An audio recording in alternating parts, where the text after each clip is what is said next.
Rodeio, uma paixão nacional que cresce cada vez mais.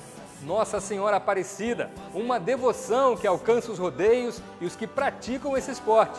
Domingo, 1º de outubro de 2017, o repórter Canção Nova começa homenageando a padroeira do Brasil e dos rodeios. Os caminhos da vida é nela que eu mais creio. Aqui vai uma homenagem à Nossa Senhora Aparecida, a padroeira do rodeio. Bota e chapéu são parte do figurino dos profissionais e amantes do rodeio. Na roupa do peão ou nos acessórios, a demonstração de fé em Nossa Senhora Aparecida. Esse é um esporte movido por habilidade e paixão, uma mistura de competição, alegria e fé. O rodeio é o único esporte que a fé ela está dentro, embutida. Não existe outro esporte que exista isso. Para enfrentar touros que pesam quase 1 tonelada, só mesmo com muita fé e coragem. 24 horas de proteção, oração ali, pedindo, né? A gente que é muito devoto tem que pedir mesmo, porque para encarar isso aí não é fácil não. Uma oração pro palhaço salva-vidas, que na hora do perigo bota o touro pra correr. Rapidez e agilidade são a marca dos anjos da arena. Mesmo sem asas, são guardiões da vida de outro profissional. É ela que nos protege, a coragem vem dela. Muita fé, porque enfrentar esses bichos não é mole não. São 8 segundos para seguir na competição. Responsabilidade exigente também para quem tem que avaliar a montaria e o animal e ainda dar a pontuação. E ser juiz, na verdade, pelo fato da dificuldade, não existe dificuldade, porque isso é uma dádiva de Deus.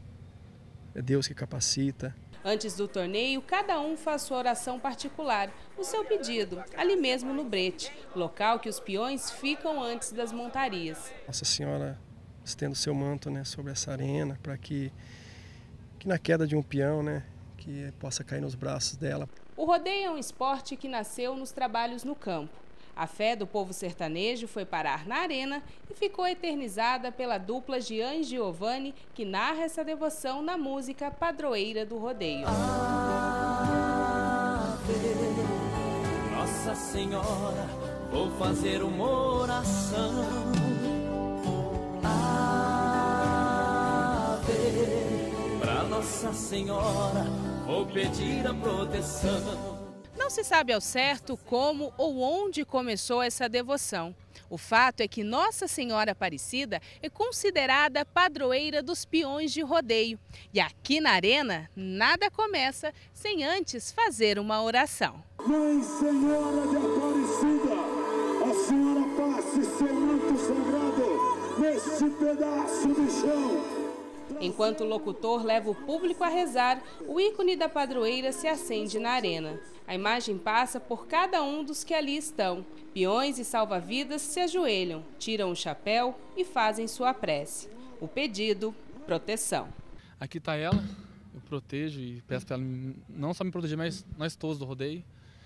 E eu fico no cantinho ali, peço para ela iluminar nós todos aqui dentro da arena. Consigo receber uma luz que vem, sabe, dentro do meu chapéu.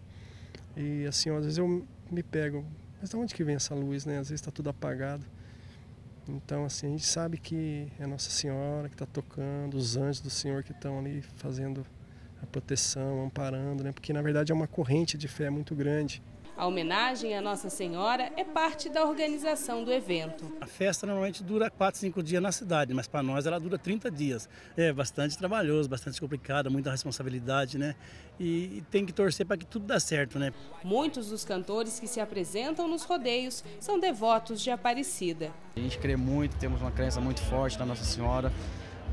Representa muita força, muita paz de espírito. A cada dia que agradecer mais e continuar trabalhando e fazendo aquilo que a gente gosta e fazendo aquilo que Deus nos deu o dom, né? Que é cantar e levar alegria para todo mundo.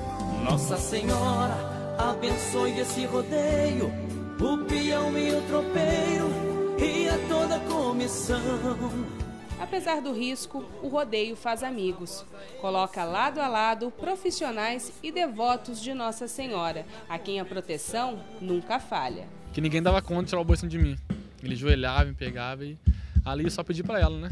Que ela é a nossa mãe que nos protege de tudo, né? Livre a gente de todo mal, né?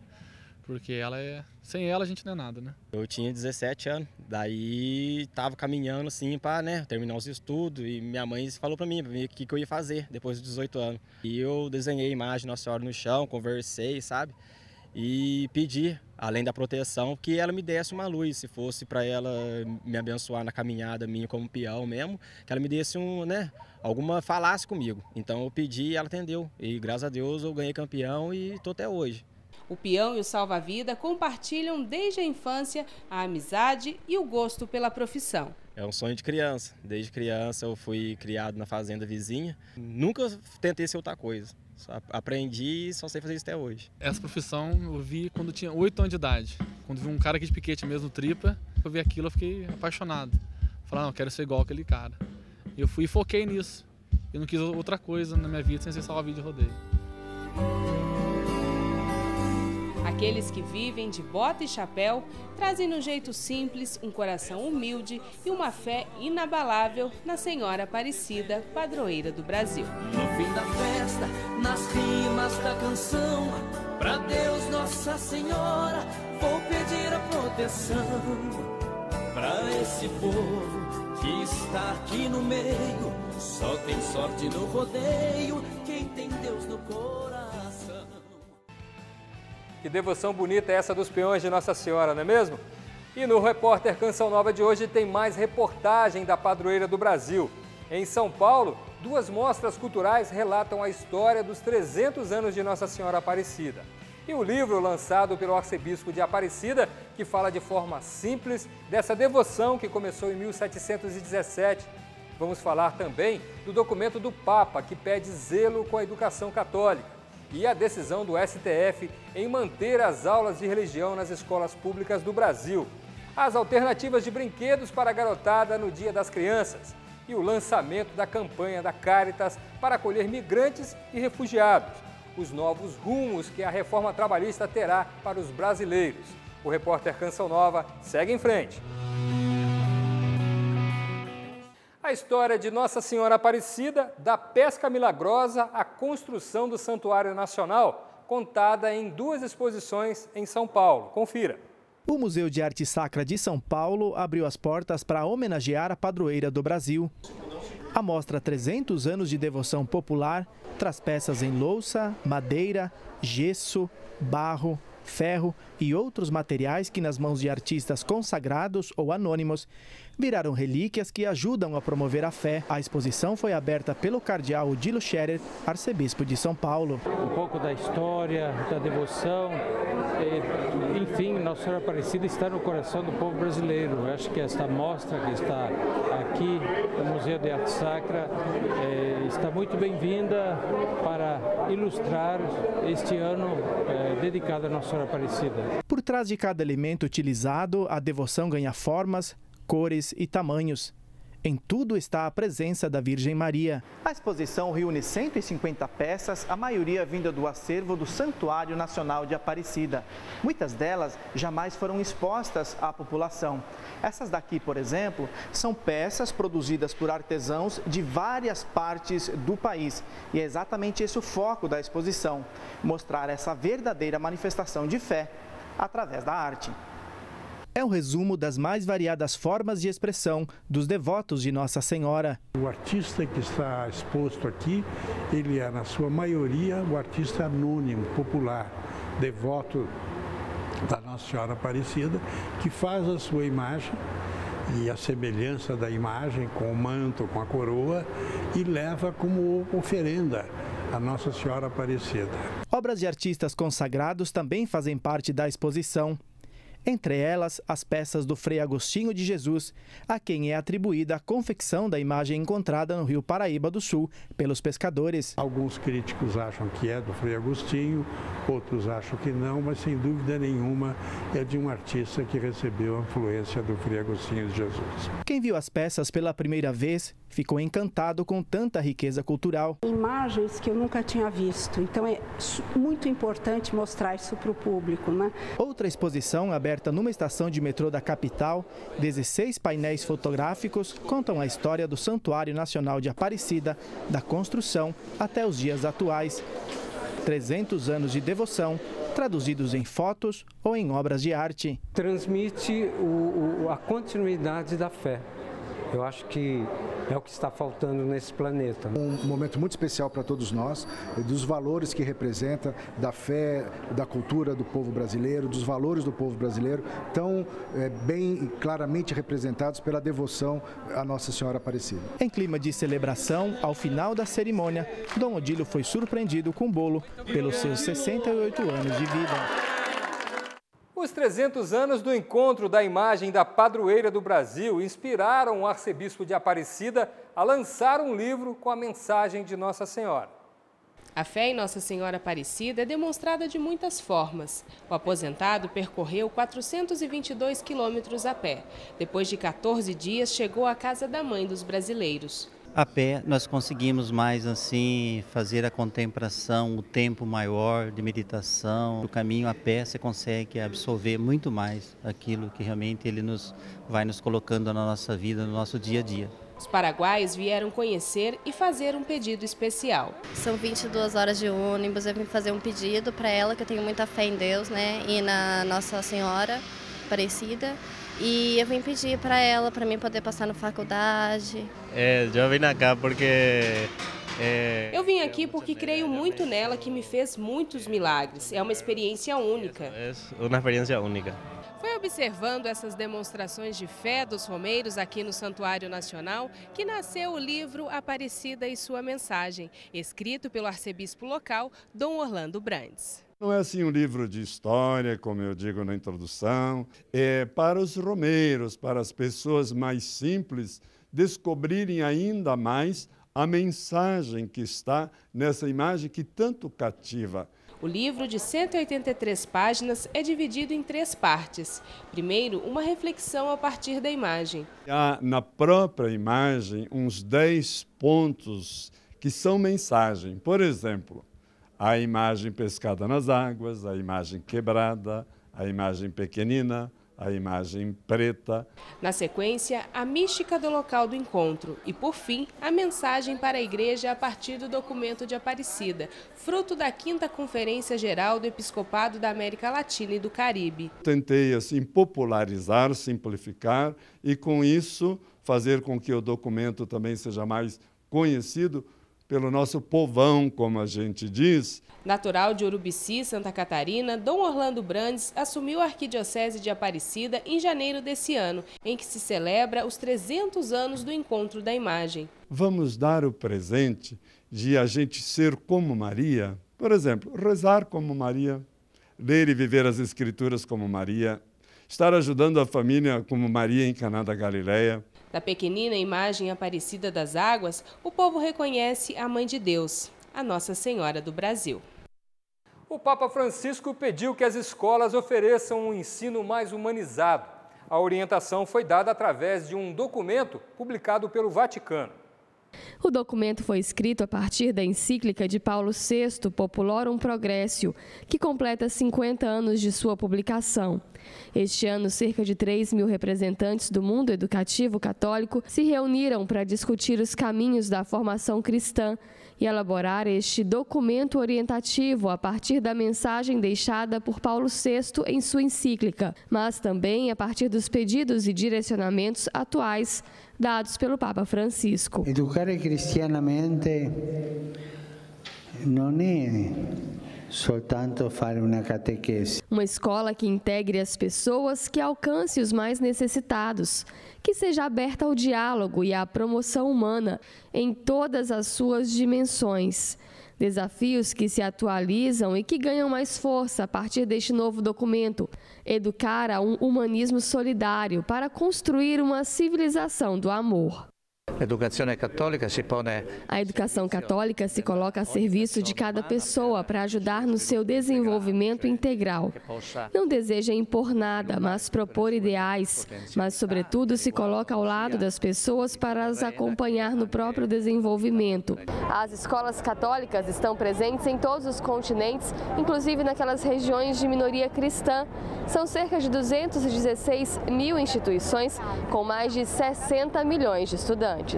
No documento, um pouco do cenário atual da crise da educação enfrentada em tantos países. crises como o deslocamento de milhares de crianças de suas nações por causa de guerras, conflitos e fome. Segundo dados da Unicef de 2016, cerca de 17 milhões de crianças estão fora das salas de aula porque foram obrigadas a fugir de seus países. A pesquisa revela ainda que, se nada for feito, nos próximos 15 anos, mais de 60 milhões de crianças estarão excluídas da educação primária. E um passo para que estes dados sejam revertidos é o investimento na educação mais humana, que forme cidadãos preocupados com o bem comum. Seria bom que as escolas católicas conhecessem os vários modelos pedagógicos adotados. Nos Estados Unidos, por exemplo, se fala muito das boas práticas, uma educação que forma pessoas bem dispostas. E isso é catolicismo, faz parte do nosso jeito. Mas também é muito importante respeitar a cultura local, entrar na história daquelas pessoas. Escolas que se tornem ambientes de conhecimento, mas também de uma intensa formação humana.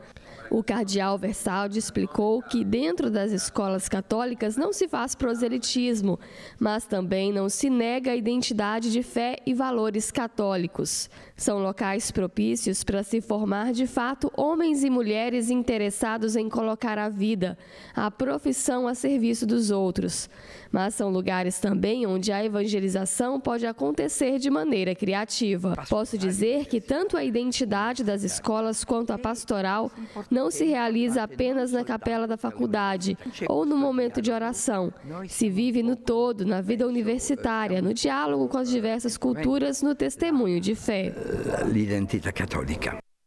E aqui no Brasil, o Supremo Tribunal Federal decidiu que as escolas públicas vão poder continuar promovendo o ensino religioso confessional. O primeiro a votar foi o ministro Marco Aurélio. Ele seguiu o entendimento do relator ministro Luiz Roberto Barroso, que diz que a Constituição é clara quando trata do Estado laico, ou seja, o Estado deve ser neutro na questão da religião. O ensino religioso em escolas públicas deve ser não confessional e ministrado por professores que não atuem como representantes de religiões. É como voto, presidente. Em seguida, votou o ministro Celso de Mello. Ele concordou com o pedido da Procuradoria-Geral da República de declarar a inconstitucionalidade do ensino religioso confessional nas escolas públicas. O aparelho estatal, para manter posição de estrita neutralidade axiológica, não poderá viabilizar na escola pública a administração de aulas que se refiram a algumas denominações religiosas. Com os dois votos de hoje, somando com os votos dados em outros 2 julgamentos sobre o mesmo assunto, a votação ficou empatada. Coube à presidente do Supremo, a ministra Carmen Lúcia, desempatar a votação.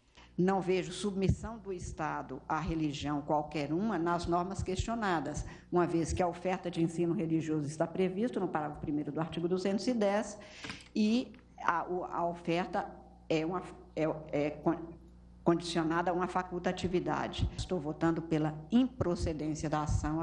Com o voto da ministra Carmen Lúcia, ficou definido que o ensino religioso confessional não fere a laicidade do Estado. Os professores de escolas públicas poderão promover as suas crenças dentro de sala de aula. O advogado da CNBB explica que o ensino religioso não fere o Estado laico, pois a Constituição garante que ele deve ser oferecido de forma facultativa. O aluno que quiser aprofundar em uma religião pode optar e, tendo caráter confessional, fica garantido que o conteúdo será passado por uma pessoa que segue a doutrina. O espaço é para todos. O que a CNBB defendeu é que esta oportunidade é de todos. Agora, o ensino religioso, como está entendido, ele só pode ser ministrado por quem acredita. Porque você não pode achar, não seria razoável imaginar que alguém que não tem nenhuma fé vá transmitir os dogmas da igreja tal ou da congregação acolá.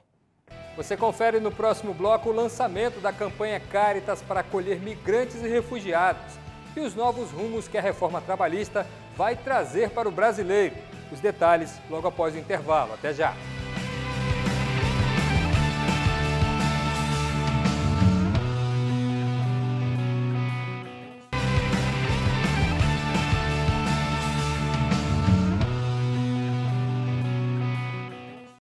Papa Francisco lançou no Vaticano uma campanha mundial voltada aos que estão fora de seus países de origem. A campanha é para promover o encontro e o acolhimento de migrantes e refugiados. Yankoba é do Senegal, mas precisou enfrentar a dura viagem clandestina para encontrar terra segura e novas possibilidades aqui na Itália. Eu precisei deixar meu país, pois meu pai morreu e não tinha ninguém ali para salvar a minha família. Depois de muito sofrimento, nos muitos dias que fiquei num pequeno barco no mar, cheguei aqui. Não foi fácil, mas encontrei ajuda para poder recomeçar minha vida. Uma família que me adotou, um curso, um trabalho numa pizzaria. Hoje, quando estou com essas pessoas, com os meus amigos, me sinto muito feliz. Não importa se nossa religião não é a mesma, se nossa língua, nossa cor é diferente. Nos tratamos bem e isto me dá muita alegria. Mas a história de Yankoba só foi possível porque aqui na Itália existiam pessoas dispostas a ajudar, a acolhê-lo. Gente que não parou no preconceito, no medo ou na desinformação. E para que esta realidade de consciência sobre a situação dos refugiados cresça, a Caritas lançou uma campanha mundial. Compartilhe a viagem. Essa campanha é de fato para todo mundo. A crise migratória é mundial, não só a África e a Síria que pedem ajuda e por isso queremos incentivar o conhecimento dessa situação. E isto nasce do encontro. Muitas vezes falamos dos refugiados, mas pouco falamos com eles. E se começarmos a perder o medo, a conhecer de perto, pode ser que nasçam novas iniciativas de acolhida, de inserção na sociedade. É um pequeno passo, mas nós entendemos que é preciso dá-lo. O Papa fez questão de lançar a campanha durante sua catequese de hoje. Disse que a igreja, representada pelas colunatas da Basílica de São Pedro, está assim de braços abertos para acolher os que precisam deixar seus países. Sono pronte a um abraço sincero. O cardeal Luiz Antônio Tagli, responsável pela Caritas Internacional, defendeu com firmeza a necessidade de nos olharmos e nos reconhecermos como irmãos, como pertencentes a uma única raça, a humana. O medo, muitas vezes, é baseado em fantasias, em estatísticas que lemos. Mas esta campanha propõe uma outra ação, propõe um encontro pessoal para que se possa mudar a visão, a mentalidade. Imigrantes não são números, são pessoas. E quando nós os olhamos de perto, os sonhos, os seus sofrimentos, suas histórias, começamos a nos encontrar ali. Estamos nas mesmas condições humanas, somos irmãos. Temos um caminho a fazer juntos aqui na Terra, em direção ao céu. O problema da imigração tem ganhado força a cada ano e hoje pede das pessoas de todo o mundo a capacidade de não só julgar à distância, mas de se aproximar e compreender os motivos que levam essas pessoas a deixarem seus países. Segundo um levantamento da Agência da ONU para Refugiados no ano passado, 65 milhões de pessoas foram obrigadas a deixar seus países por causa de algum conflito. Para se ter uma ideia mais clara, isso significa que 1 a cada 113 pessoas foi obrigada a se deslocar. Em 2016, os países com maior número de imigrantes foram a Síria e o Sudão do Sul. Mas, ao contrário do que muitos pensam, os países da Europa não foram os que mais receberam imigrantes. Os primeiros da lista da acolhida são países como Turquia, Jordânia e Etiópia. Da Europa, a Itália é a nação que mais recebeu refugiados. No testemunho de Yankoba, a gratidão pela postura do Papa, que não economiza esforços para pedir às autoridades, chefes de Estado, uma acolhida digna aos que hoje precisam fugir de suas casas. Eu admiro e agradeço muito o Papa Francisco por tudo que ele fez pelos refugiados. Ele não cansa de querer ajudar e de pedir a outros que também ajudem. Ele é para todos nós uma grande referência de bondade e de serviço aos outros. A Caritas lançou a campanha mundial sobre a imigração e o refúgio. A cerimônia de lançamento aconteceu no Rio de Janeiro, aos pés do Cristo Redentor, que é o embaixador dessa jornada. A campanha da Caritas tem como tema Compartilhe a Viagem. O objetivo é promover a cultura do encontro, ampliando espaços e oportunidades para imigrantes e refugiados. Fazer com que a sociedade reconheça que existe essa problemática dos migrantes e dos refugiados, compreender essa diversidade que existe, cultural, religiosa, e que possa, acima de tudo, acolher essas pessoas. A campanha será lançada pelo Papa Francisco na Praça São Pedro, no dia 27 de setembro. No Brasil, o evento de abertura será no mesmo dia, aos pés do Cristo Redentor, que será o embaixador da campanha aqui no país. O diretor executivo nacional da Caritas diz que essa é uma campanha para todos.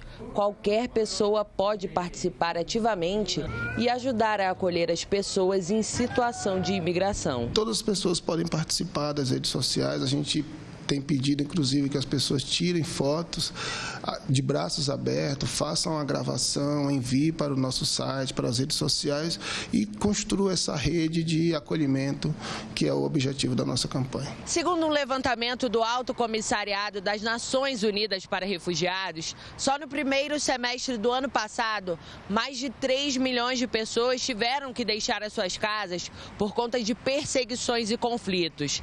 Aqui no Brasil, mais de 10 mil pessoas já tiveram a condição de refugiado reconhecida. E este ano, o número de venezuelanos que pedem asilo aqui no país vem crescendo. Só em 2016, quase 4 mil venezuelanos solicitaram refúgio no Brasil.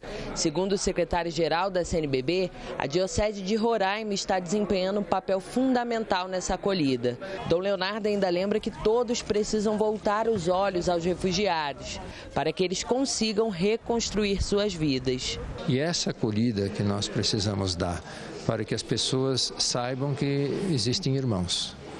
Para que as pessoas que vêm e perdem tudo saibam que existe um lugar onde eles são acolhidos e que, com documentação em dia, possam refazer a própria existência, a própria vida familiar.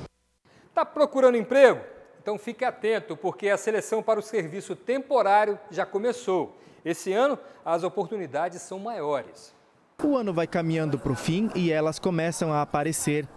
As festas de fim de ano devem gerar 374 mil vagas para trabalhadores temporários, 20 mil postos de trabalho a mais que o volume gerado em 2016, segundo a associação que representa o setor de emprego temporário. Estou à procura de uma oportunidade mesmo para que eu possa aprimorar os meus conhecimentos, com o intuito de terminar minha faculdade, por motivo de desemprego, eu tive que trancá-la. Desempregado há 4 meses, o Paulo tem espalhado o currículo dele por todo lugar. Pelo site, indo nas indústrias, batendo de porta em porta, procurando correr atrás, que nunca é tarde, né? Você tem que correr atrás para ver se você encontra alguma coisa aí. E se aparecer uma vaga temporária? Eu aceito temporário, né? Você não pode ficar parado, porque as contas não esperam, né? 55% das vagas oferecidas nesta época do ano são para trabalhar no comércio, em shoppings, supermercados e lojas de rua. A maior demanda por mão de obra ocorre no mês de dezembro. 115 mil vagas são reservadas para o mês. Muitas ocupações são para pessoas sem experiência. O trabalho temporário é previsto em lei e deve durar no máximo 180 dias. Mas como este ano teve a reforma trabalhista, é possível que os empregadores adotem outras formas de contratação. A reforma trabalhista deve entrar em vigor em novembro. Pode ser tempo parcial ou alguma outra modalidade, mas a expectativa é que, no geral, tenha uma contratação maior do que a do ano passado, quando realmente o Natal foi bastante fraco. O trabalhador temporário tem direito a férias proporcionais, 13º salário e outros benefícios como FGTS. E, é claro, a oportunidade de se tornar um trabalhador efetivo. Como a expectativa é favorável, acho que a gente pode imaginar que também o número de contratações definitivas seja maior. Segundo o Cadastro Geral de Empregados e Desempregados, o CAGED, do IBGE, a melhora no mercado de trabalho já foi sentida em agosto, quando o Brasil gerou 35 mil novas vagas de emprego. Em 8 meses, foram abertos 163 mil postos de trabalho.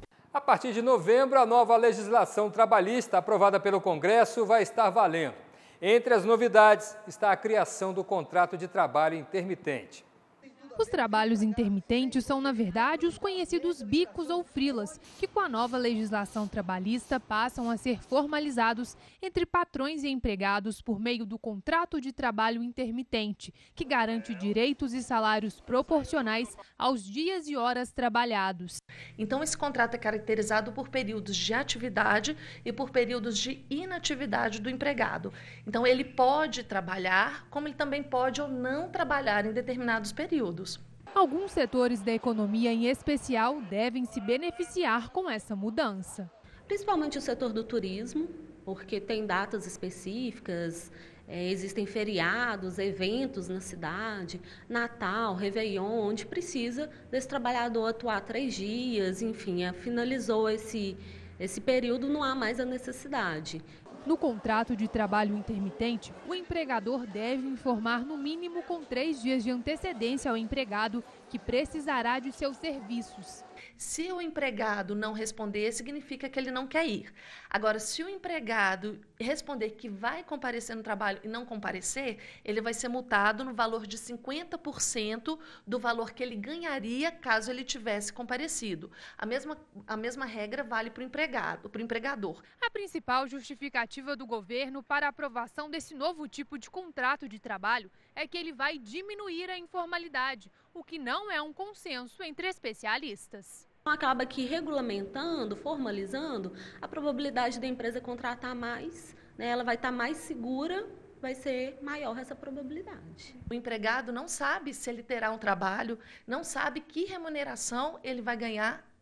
Como que o empregado vai fazer compromissos? Vai adquirir itens de consumo não sabendo quanto ele vai ganhar no final do mês. Quem garante que esse empregado que está adstrito a essa modalidade de contratação não vai migrar para um outro tipo de trabalho que também seja informal e não esteja regido pelo contrato intermitente? Depois do intervalo, você confere o Ano Novo dos Judeus e as alternativas para a garotada no Dia das Crianças. Nós voltamos em instantes.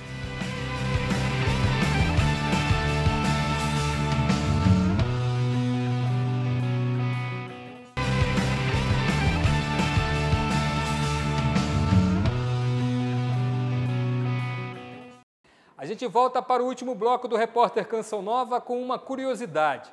Sabia que no Brasil, como na maioria dos países, seguimos o calendário gregoriano de origem europeia? Mas os judeus têm um calendário próprio. Esta semana, eles celebram o ano 5778.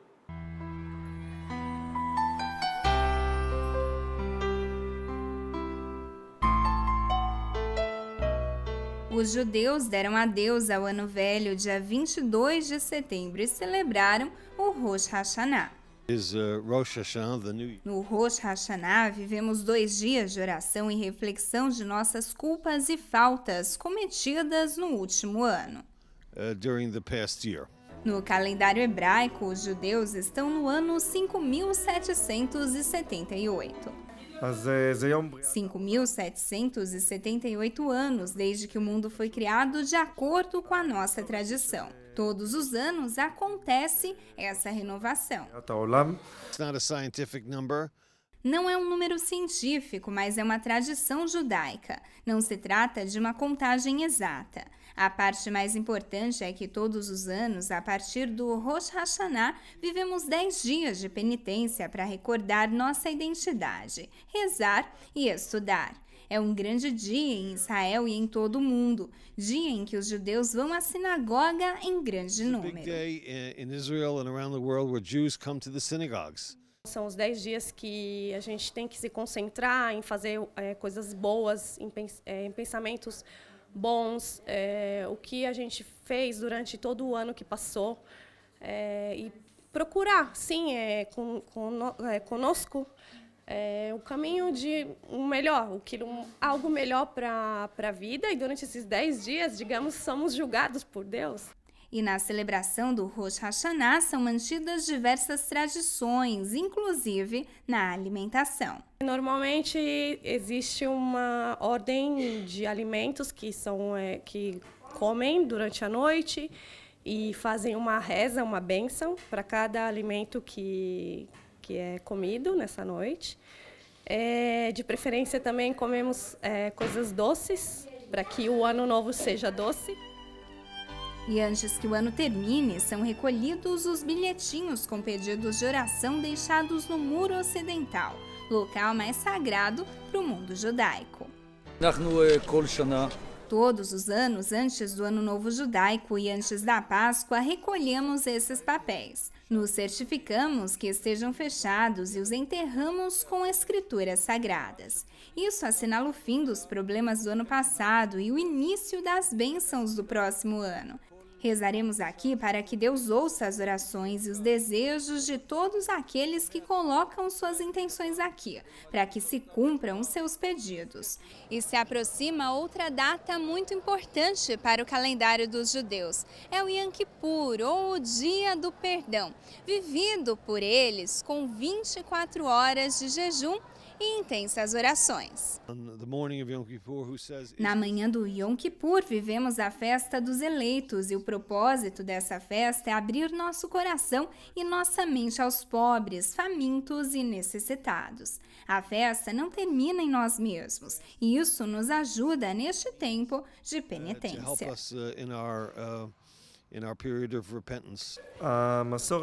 O Yom Kippur é também o dia do julgamento, quando Deus vai escrever nosso nome no livro da vida e o que viveremos no próximo ano. Terminamos com o soar do shofar e assim nos lembramos que todas as pessoas necessitam dessa experiência de liberdade. O Alzheimer é uma forma mais comum de demência e um tema que ainda causa dor em muitas famílias. Um mal que ainda não tem cura e que atinge mais de 1 milhão de brasileiros. O diagnóstico precoce é via mais segura para a longevidade e bem-estar do paciente. Numa época em que somos bombardeados por informações de todos os lados, é normal esquecer um fato que aconteceu ontem ou há um mês, certo? Depende. A partir de uma certa fase da vida, os esquecimentos constantes devem acender o alerta para uma doença que tem se tornado cada vez mais comum, principalmente com o aumento da expectativa de vida, a doença de Alzheimer. É a perda, em primeiro lugar, da memória de curtíssimo prazo. Então, ele consegue, o portador da doença, lembrar de coisas da época da infância dele, mas ele se esquece daquilo que foi falado para ele há 1 minuto atrás. 47 milhões de pessoas no mundo sofrem de Alzheimer. Só no Brasil, são mais de 1.200.000. A estimativa é que em 2030, o número de pessoas com a doença no mundo chegue a 66 milhões. Algumas atitudes ao longo da vida ajudam a diminuir as chances e a evolução da doença. A atividade física ajuda a prevenir, né? Deixar o cérebro em constante ação. Né? Então, principalmente novos aprendizados, né? Isso é muito importante para poder trabalhar o cérebro e diminuir também a chance de desenvolver a doença. O cigarro aumenta em 3 vezes a chance das demências.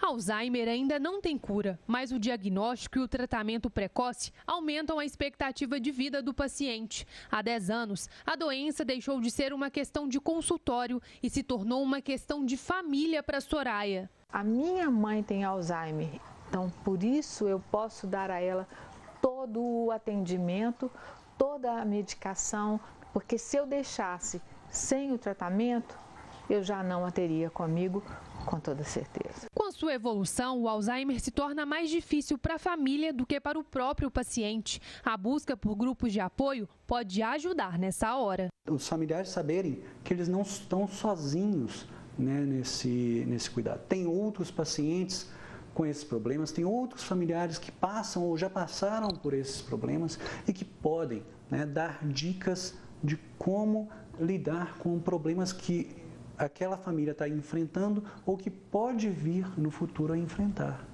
Amanhã, o massacre do Carandiru, onde 111 presos foram mortos em São Paulo, completa 25 anos.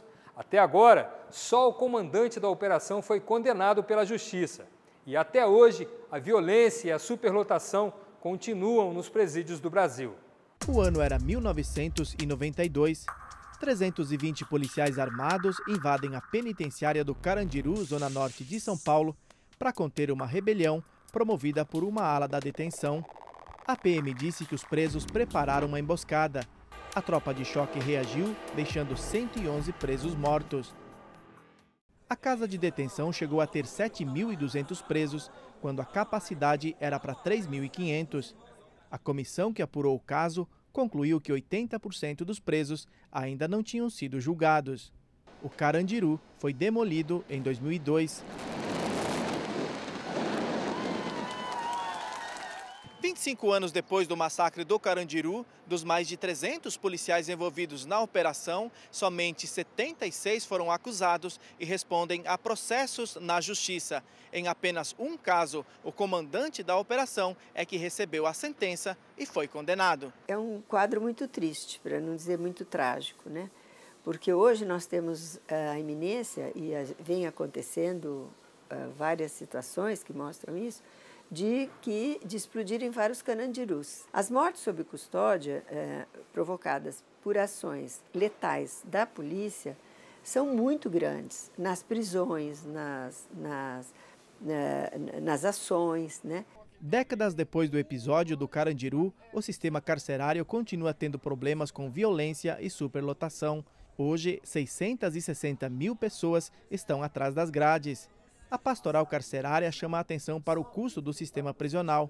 Só em São Paulo, entre presos provisórios e condenados, o Estado gasta 26 bilhões de reais por ano. A resposta que o Estado deu e tem dado para o massacre tem sido a resposta que tem o resultado inverso: aumentado a violência, aumentado o encarceramento em massa. E daquelas mortes que aconteceram, o Estado brasileiro, aqui em São Paulo também, achou que era necessário criar mais presídios para que não houvesse massacre nem rebeliões. A pesquisadora diz que as leis do sistema penal são progressistas. Acontece que ela provoca o contrário, ela provoca uma desumanização absoluta dessas pessoas. Essas pessoas dentro das prisões, dentro desses cárceres, elas são levadas elas passam por tais situações de violências internas, psicológicas, físicas, torturas, sem nenhuma condição de saneamento, doenças. Elas passam por tantas situações que se elas chegam, elas estão absolutamente embrutecidas. Para a pastoral carcerária, o problema do aprisionamento em massa poderia ser resolvido com investimento em educação. Nós bem sabemos que o presídio, o sistema prisional, é o fim da linha social. Se nós quisermos realmente mudar essa realidade do encarceramento, quisermos mudar realmente a violência, temos que investir sistematicamente lá na base, na educação.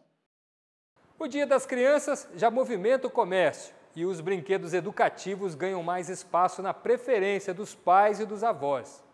Eles já estão nas lojas dando aquela famosa olhadinha e às vezes até comprando mesmo. A expectativa é grande, né? Porque o ano foi muito difícil, como o ano passado, esse ano também foi muito difícil, mas a gente espera o aumento das vendas, sim.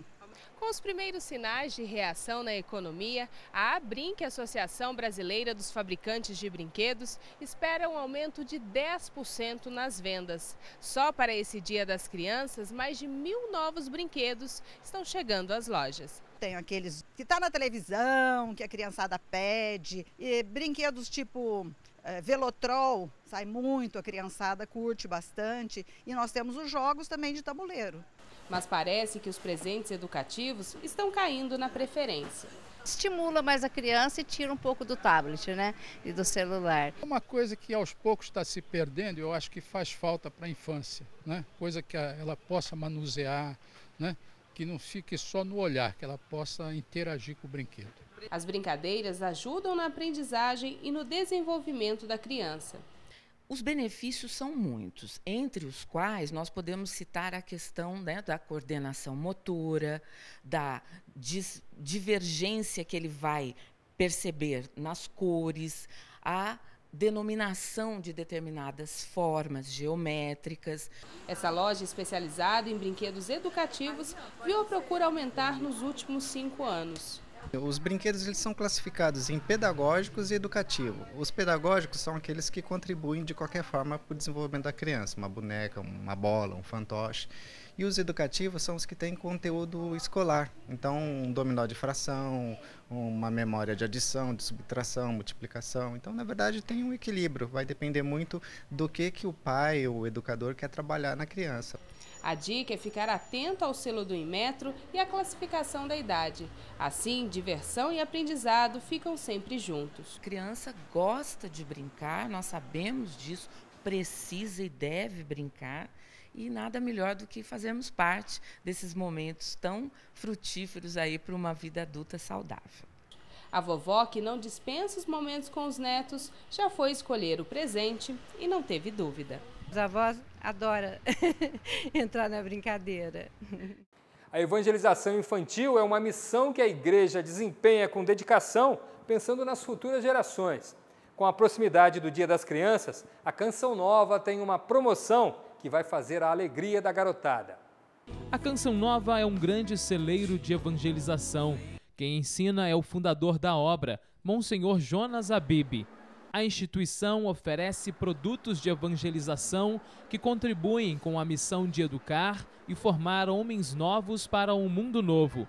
Um trabalho que alcança diversos públicos, de todas as idades. E como o 12 de outubro é o Dia das Crianças, a Canção Nova preparou uma promoção especial para presentear os pequenos. Tem camisetas, tem terços, tem livros e uma série de outros produtos disponíveis no site e no telefone. Em promoção são 60 produtos da categoria infantil e a promoção vai até o dia 9 de outubro, especialmente para o dia 12 de outubro, o Dia das Crianças. Então até o dia 9 você entra e são vários produtos com até 30% de desconto. De acordo com o gerente de conteúdo do Davi, Departamento de Áudios Visuais, o objetivo da promoção é levar mais opções de evangelização ao público infantil. Uma camiseta que você compra, um livro, um acessório, é esse intuito. Nós queremos evangelizar, nós queremos anunciar Jesus. E por que não para as crianças, né? Para esta família do Paraná, a transmissão da fé precisa mesmo começar bem cedo. Nossa forma didática que a Canção Nova faz, com os presentes e com que passa uma forma de Deus, né? Então eu acho bem importante a gente já introduzir desde pequenininho dessa forma as crianças. O Murilo já entrou na onda e vai para casa de verde, cheio de estilo e aprendendo mais sobre as coisas do céu. E é importantíssimo, eu quero que meu filho cresça nesse mundo de Deus e aprenda os valores, os verdadeiros valores da vida com Jesus Cristo. Tem vários produtos voltados para a criança, anunciando Jesus de uma forma que ela entenda, né? Não adianta ela sentar numa pregação que ela não vai muitas vezes compreender, mas numa historinha, numa camiseta que ela adquire, com certeza ela vai aprendendo quem é Jesus. Ai, que lindo! E nos próximos 2 domingos, teremos Repórter Canção Nova especial direto da cidade de Aparecida. Vamos estar dentro do Santuário Nacional, celebrando os 300 anos da aparição da imagem da Virgem Maria nas águas do Rio Paraíba do Sul. Que Nossa Senhora Aparecida esteja sempre ao seu lado, lhe protegendo e que o Espírito Santo lhe conduza. Uma semana abençoada a todos e até domingo que vem, se Deus quiser. Tchau!